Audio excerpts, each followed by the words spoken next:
Matthew 28, verse 18 to 20. Then Jesus came to them and said, "All authority in heaven and on earth has been given to me. Therefore, go and make disciples of all nations, baptizing them in the name of the Father and of the Son and of the Holy Spirit, and teaching them to obey everything I have commanded you. And surely I am with you always to the very end of the age." In John chapter 13, verse 34 to 35, "A new commandment I give to you, that you love one another just as I have loved you. You also are to love one another.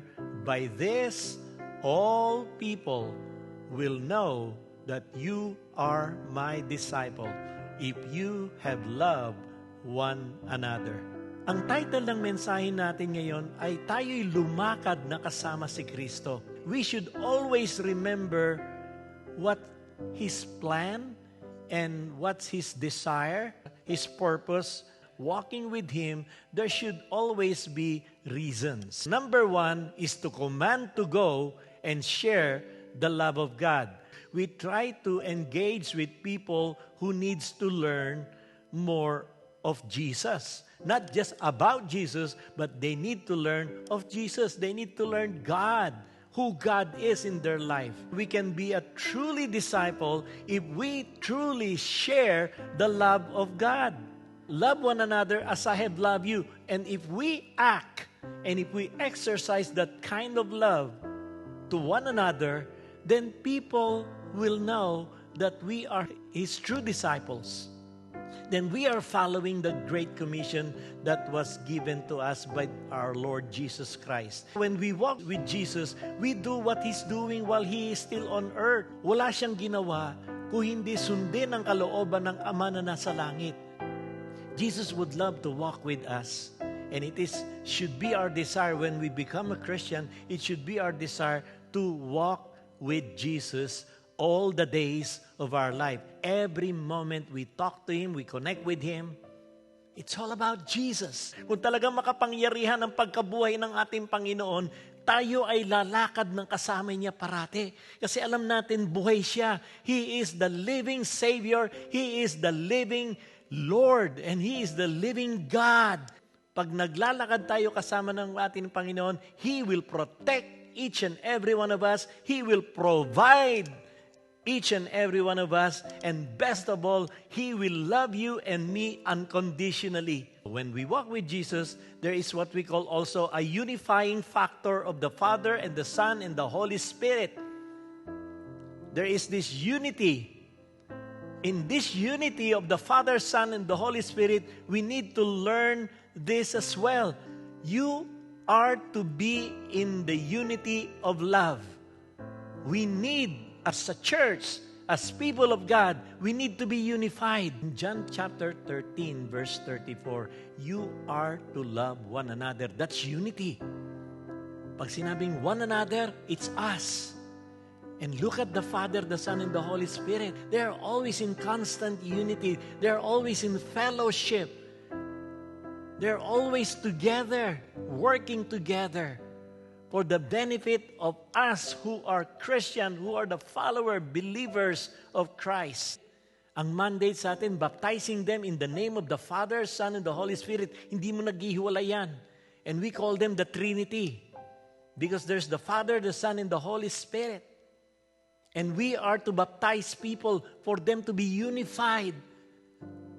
Para tayo magkaisa sa pamamagitan ng pagmamahalan, pagbibigayan, pag-uunawaan, wala nang tampo-tampo.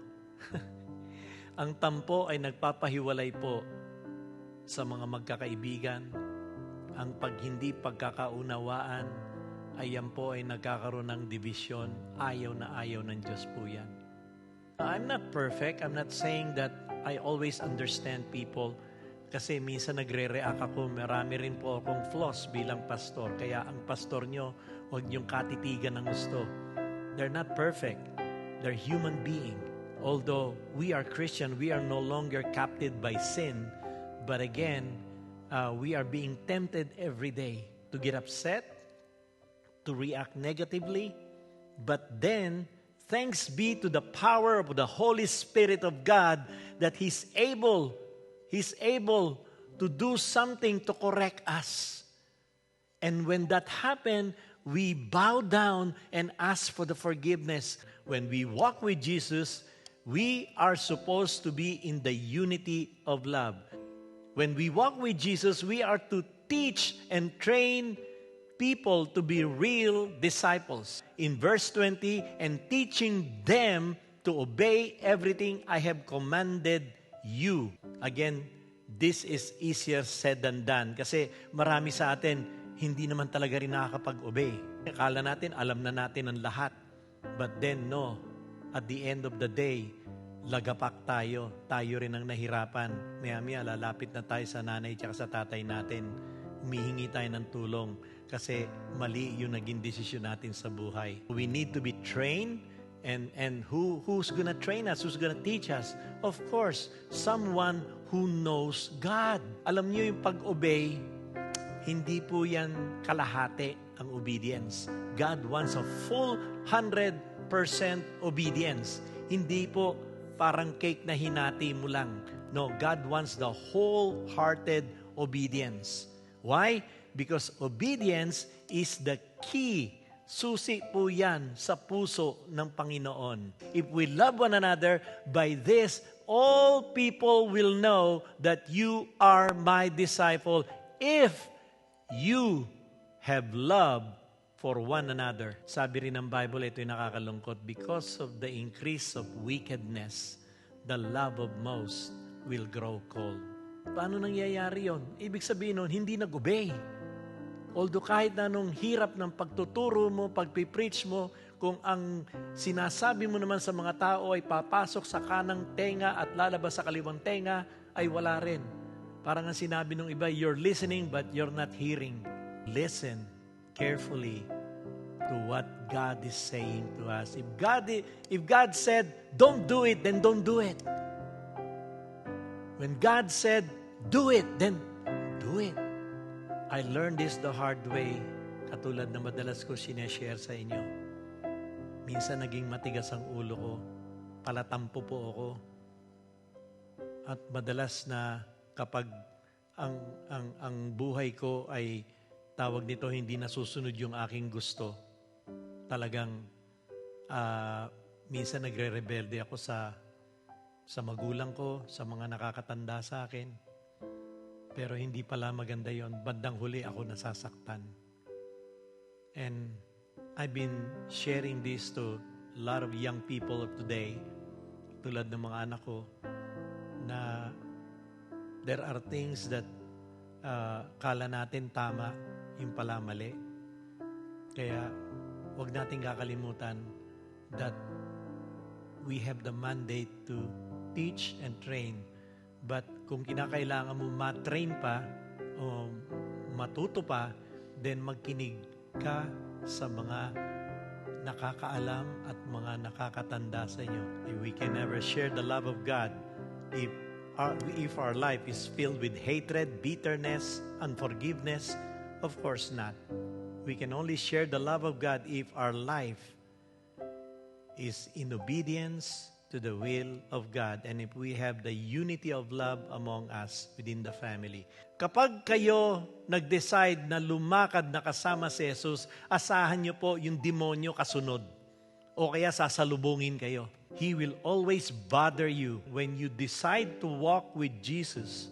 When you walk with Him, asahan niyo po, there will be challenges and trial ahead of you. But don't worry. Jesus or the Holy Spirit of grace will always be there to protect you. They will do things on your behalf.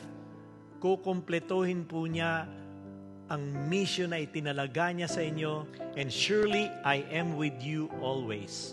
We are always facing a spiritual battle, but Jesus will be with us until the end of the age.